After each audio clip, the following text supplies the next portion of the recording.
mi khuzam si loi de xây diện bao hồi mandop ta si kai si mandop si cái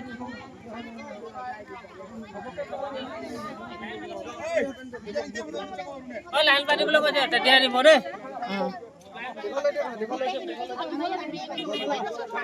pin bagi sika pochai ready to bahori aduga packing se mayam tawri ko aduga koina puthoi se packing taw loiraga somda akoina thammi packing tawraga ko smaina packing tawraga thamba hori ada mapan onde ising chu leiri adu su lakke ko se khara sam cut tawraga sembiu hoi sema matam da koidi smaina yamna haitabani na ko se je packing tawri mapan da pochai load taw khara gari ama load taw loi khare sonda mo gari am lot taw loi pora gari ama dudi tipan khali sika load tawri anduga gidi somda gari ama su ma kaino gari ama o gari eta ko tada se o gari ama do adale hoin utla ge gari ama do punna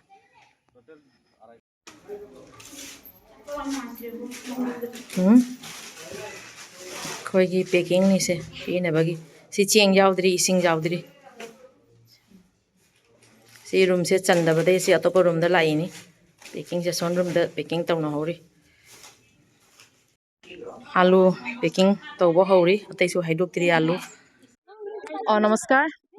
আপোনাৰ খুৰাদেউৰ নামটো অলপ কৈ দিয়ক মই সিংহদুৱা আপোনাৰ গানটোৰ বিলৰ মাজত মোৰ নাম শ্ৰী যতীন ৰাজকোঁৱৰ গতিকে আপোনালোকে আহিছে মই বহুত হাজাৰবাৰ ধন্যবাদ দিছোঁ আৰু কাৰণ আপোনালোকে দুখীয়া নিচলা গৰীব মানুহৰ কাৰণে আহিছে বৰ সুখী হৈছোঁ আৰু আমাকেই নহয় তেনেকুৱা ধৰণৰ যদি সকলোকে দিবলৈ পোৱা হয় তেনেহ'লে আপোনালোকৰ ভৱিষ্যত আমাৰো ভৱিষ্যত উন্নতি হ'বৰ কাৰণে ভগৱানৰ ওপৰত কৃপা কৰিছোঁ দেই তাৰপাছত কি কয়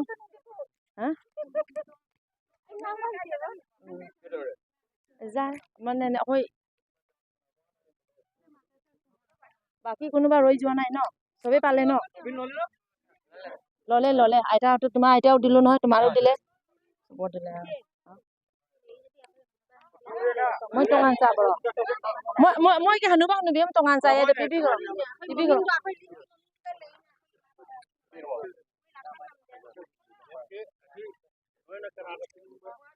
ꯑꯩꯈꯣꯏꯒꯤ ꯆꯠꯃꯤꯟꯅꯕ ꯑꯩꯈꯣꯏ ꯒꯥꯔꯤꯁꯤꯡꯒꯤꯁꯤꯒ ꯂꯦꯞꯄꯤꯗꯨ ꯃꯅꯨꯡꯗ ꯁꯤꯒꯁꯨ ꯄꯥꯔꯇꯤ ꯅꯃꯁꯀꯥꯔ ꯑꯩꯈꯣꯏꯒꯤ ꯁꯤꯡꯒ ꯁꯣꯝꯗ ꯌꯦꯡꯒꯦꯅꯦ ꯑꯩꯈꯣꯏ ꯆꯠꯄ ꯒ꯭ꯔꯨꯞꯇꯨ ꯁꯦ ꯑꯩꯈꯣꯏ ꯆꯠꯄ ꯒ꯭ꯔꯨꯞꯇꯨ ꯕꯣꯕꯤꯇꯥ ꯁꯣꯝꯗꯁꯦ ꯍꯥꯏ ꯇꯧꯔꯣ ꯍꯥꯏ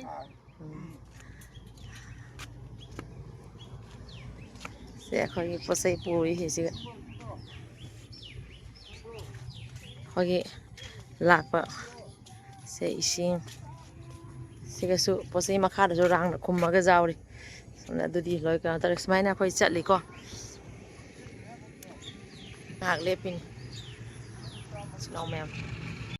ꯄꯨꯝꯅꯃꯛꯄꯨ ꯈꯨꯔꯨꯝꯖꯔꯤ ꯑꯩꯒꯤ ꯃꯤꯡ ꯍꯧꯕꯖꯃꯣꯡꯕꯤ ꯁꯣꯅꯤꯌꯥ ꯀꯧꯖꯩ ꯄꯥꯔꯤ ꯃꯣꯝ ꯌꯨꯇ꯭ꯌꯨꯕ ꯆꯦꯅꯦꯜꯒꯤꯅꯤ ꯍꯧꯖꯤꯛ ꯑꯩꯈꯣꯏꯅ ꯂꯩꯔꯤꯕꯁꯦ ꯑꯁꯥꯝꯒꯤ ꯏꯁꯤꯡ ꯏꯆꯥꯎꯅ ꯏꯐꯦꯛ ꯑꯣꯏꯔꯤꯕ ꯁꯤꯕꯁꯥꯒꯔ ꯍꯥꯏꯔꯤꯕ ꯃꯐꯝꯗꯨꯗꯅꯤ ꯑꯩꯈꯣꯏꯅ ꯂꯥꯛꯏꯕꯁꯦ ꯅꯨꯃꯤꯠ 4ꯅꯤ ꯁꯨꯔꯦ ꯉꯁꯤꯁꯨ ꯑꯩꯈꯣꯏ ꯑꯃꯨꯛꯀ ꯕꯒꯥꯟꯗ ꯂꯩꯔꯤꯕ ꯕꯒꯥꯟ ꯏꯆꯤꯜ ꯏꯅꯥꯎꯁꯤꯡꯒꯤ ꯅꯣꯡꯃꯒꯤ ꯆꯪꯗꯕ ꯌꯥꯗꯕ ꯄꯣꯠꯂꯝ ꯀꯌꯥ ꯑꯃ ꯑꯩꯈꯣꯏ ꯃꯇꯦꯡ ꯄꯥꯡꯕ ꯆꯠꯆꯒꯦ ꯍꯥꯏꯅ ꯈꯟꯖꯔꯤ ꯌꯥꯝꯅ ꯋꯥꯔꯕ ꯌꯨꯝ ꯀꯩ ꯇꯨꯝꯅ ꯏꯁꯤꯡ ꯏꯆꯥꯎꯗꯒꯤ ꯂꯣꯏꯅ ꯇꯦꯛꯊꯗꯅ ꯑꯃ ꯐꯥꯎꯅ ꯀꯔꯤꯒꯨꯝꯕ ꯑꯃ ꯂꯩꯍꯧꯗ꯭ꯔꯦ ꯑꯗꯨꯃꯥꯏꯅ ꯏꯁꯤꯡ ꯏꯆꯥꯎꯁꯤꯗ ꯑꯗꯨꯛꯀꯤ ꯃꯇꯤꯛ ꯏꯐꯦꯛꯇꯦꯠ ꯑꯣꯏꯔꯦ ꯃꯐꯝꯁꯦ ꯑꯗꯨꯗ ꯑꯩꯈꯣꯏꯅ ꯃꯇꯦꯡ ꯄꯥꯡꯕ ꯆꯠꯂꯤꯕꯁꯤꯗ ꯃꯌꯥꯝꯅ ꯃꯇꯦꯡ ꯄꯥꯡꯖꯜꯂꯛꯄꯗꯒꯤ ꯑꯩꯈꯣꯏ ꯃꯇꯦꯡ ꯄꯥꯡꯕꯒꯤ ꯈꯣꯡꯆꯠ ꯑꯁꯦ ꯆꯪꯁꯤꯟꯕ ꯉꯝꯖꯕꯅꯤ ꯆꯥꯅꯕ ꯊꯛꯅꯕ ꯂꯩꯇꯦ ꯐꯤꯔꯣꯟ ꯆꯥꯔꯣꯟ ꯂꯩꯇꯦ ꯀꯔꯤꯒꯨꯝꯕ ꯑꯃ ꯂꯩꯇꯦ ꯑꯁꯤꯗ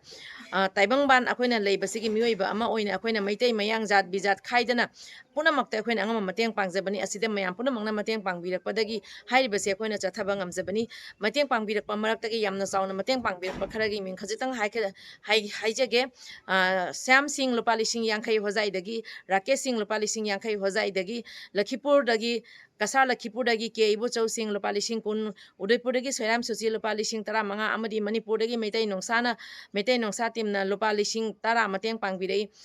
pangbirakpa mayam punang puhaningai ta thakap phongdok chari pari mom YouTube channel da lupa chamnga lising tona mateng pangbirai mayam punang puhaningai ta thakap phongdok chari hauzik yamna warba phiyom dani huzik leiri base khoi huzik su Sibsagar da leiri makha tana khoi mateng pangwi thabak se chatha jahi gana khanjari thagat chari mayam punam mapu mateng pangbirakpa mayam punam pusu amukasu hana ikai khomna ba uchari sing hapchandri huzik horen pinaba ising ni horen gi bai sinau mayam do gari se pot huzik lot to ba pot se thangda ba loidri son su packing ta ure ba ko se pot thangda ba loidri packing na manung da su packing ta uri packing otlaki se pot se thangda ba loidri aduga manung da pose oi siga poche le hori ko thungju thuaidri le packet ani bunu toda de to le ko sumbagi toda de kom doan ke रे ले दे बिल्कुल नहीं दिया 312 को चले हां 312 ले दिया शताब्दी की नत्रो शताब्दी की अदो लौसा लोजे अबो लोइद्रीदा जे थांदर पपो जे थांदर ते सो वाले खावा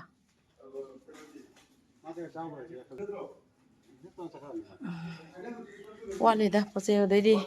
असि स्टेफी के हापबो हापत्रि को स्टेफी पैकेट जौरे मैगी दे कोइल दो थाव हापबो से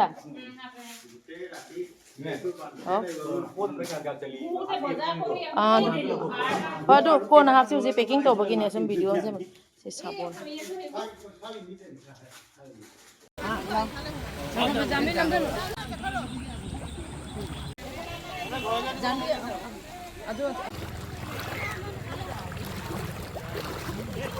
Di mana tema kada ising di meli sana mutalu. Ya macam lu kena. Oh ya mbak. Jam sang. Nak ku aswai deh.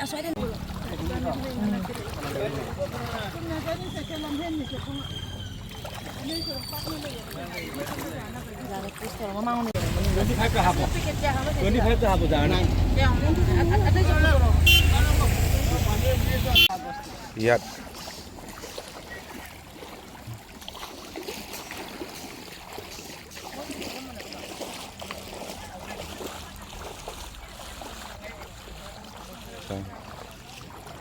अखोई टीम हुजे रिलीफ की पोजै पुरगा चली इसिंग मरक्तने अखोई चली से आई लांधोगा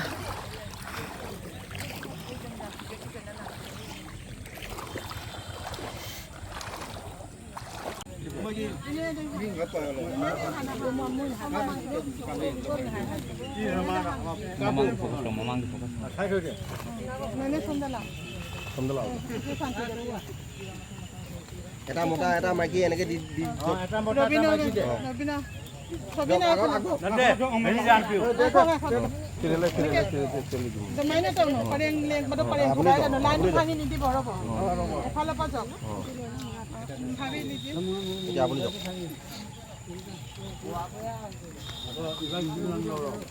Mana piu?